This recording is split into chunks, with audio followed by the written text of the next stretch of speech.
You'd think with the holidays right around the corner, every AI company out there would be, I don't know, winding down, taking a break. Well, nope. Instead, they decided to unleash an absolute avalanche of news. So let's dive into this because there is so much to unpack from what was one of the craziest weeks in AI all year. And I'm not just being dramatic here. The source we're pulling from for this explainer put it perfectly. This week, they chose violence. And that's really the only way to describe the sheer intensity of it all.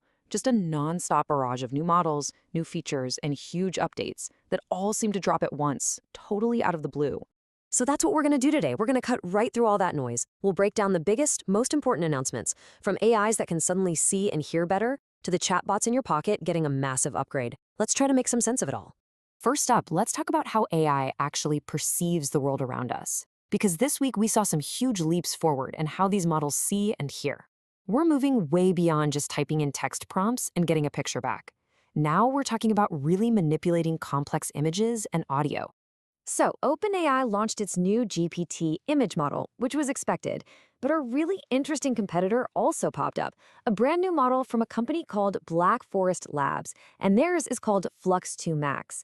It's designed to both generate and edit images. But the real question is, how good is it? Well, let's just put them head to head. When you give them both the exact same photo and the same simple prompt, the difference is pretty striking. OpenAI's ChatGPT mostly got it right. It removed the correct person. But Flux 2 Max? Whoa, it got totally confused. It took out the wrong person, and then it created this bizarre kind of Frankenstein-like hybrid of the two people who were left. It just goes to show you, even with all these new models coming out, the big established players can still have a major advantage. But, seeing is only one of our senses. This week, Meta rolled out a new version of its Segment Anything model, or SAM, but for audio. And this is a huge deal. It basically means an AI can now listen to a really complex piece of audio, like a song or a podcast, and just pull out individual sounds with incredible accuracy.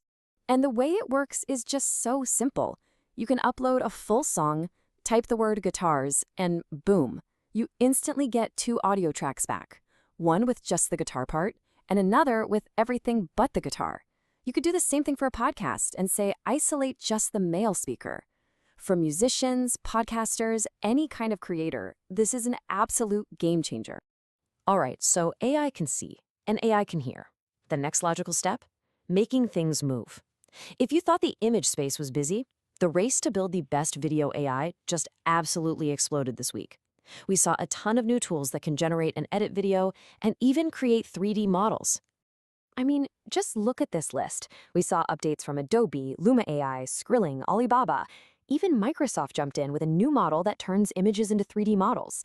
This isn't just one or two companies making a little bit of progress. This is the entire industry hitting the accelerator all at once. But in this super crowded field, one new feature really caught my eye. A company called Clelling rolled out an update to their video model that is getting unbelievably good at lip syncing. Now, this has always been a major weak spot for AI video. It's often what makes it look fake, or it falls into that uncanny valley, that creepy feeling you get when something looks almost human, but not quite right. Well, this new update is different. And hey, you don't have to take my word for it. The source material called it, and I'm quoting here, one of the better lip syncs I've seen. I mean, think about that. When you can just type a prompt, tell the AI what you want it to say, and it generates a person speaking realistically, that is a huge milestone. Okay, so we've covered AI's eyes, its ears, and its ability to create motion. Now, let's talk about the brains of the whole operation, the large language models, or LLMs. Because, yep, this week also saw a flood of new models designed to be smarter, faster, and way more specialized than anything we've seen before. For instance, Google released Gemini Flash, which is a much cheaper, faster version of its main model.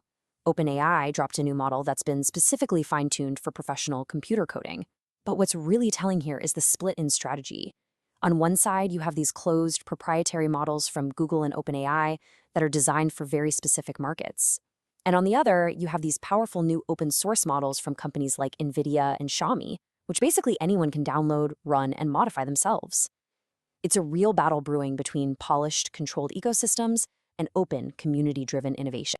So the whole point of a model like Google's Gemini Flash really comes down to cost. The Flash model is roughly 4 times cheaper to run than the more powerful Pro version. Now that's huge because it makes advanced AI accessible to way more people and way more applications. But, and there's always a but, right? Some of the early reports are saying that these faster, cheaper models can sometimes be a little less accurate. So that brings us to the big question. How does all this super high-tech, abstract stuff actually affect you?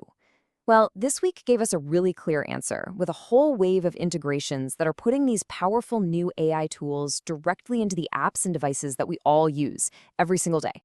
I mean, just look at how this stuff is showing up. Amazon's Alexa is now a full-blown chatbot. Google is testing an agent that can brief you on your entire day just by reading your email and your calendar. But maybe the biggest shift is that ChatGPT is opening itself up to outside developers. Think of it like an app store but for AI. Developers can now build their own mini AIs right on top of ChatGPT's brain. And meanwhile, our hardware is getting smarter too. Meta glasses can now help you focus on one person's voice in a loud, crowded room, and Ring doorbells, well, they're about to get an AI that can answer the door for you. And that just raises such a fascinating question. I mean, really think about it for a second. Would you actually trust an AI to talk to delivery people, to visitors, maybe even to your friends when you're not home? It's a pretty wild concept when you stop and think about it. Of course, you can definitely see the appeal, right? The AI could take instructions for a package delivery, or politely tell a salesperson that you're not interested, or maybe let a family member know you're just running 5 minutes late. It's moving from just a simple security camera to a truly interactive gatekeeper for your home. All of these advancements, the smarter models, the faster generation, the easier access, it all brings us to our final and maybe our most important theme from this wild week. With this absolute explosion of AI-generated content, are we about to enter a totally new era? Well, it turns out there's a word for it, and it's not some niche slang term either. Webster's Dictionary just named slop as the 2025 word of the year. They define it as digital content of low quality that is produced usually in quantity by means of artificial intelligence. It's a term that was born directly out of the very technology we've just been talking about. And that, well, that leaves us with the big final question. As all these tools become exponentially more powerful and more widespread, what does the future of the internet, of digital content actually look like? Are we heading toward a future filled with incredible, high-quality AI-assisted creation, or are we just building the world's most efficient tools to generate an unprecedented amount of digital slop? That's something to think about.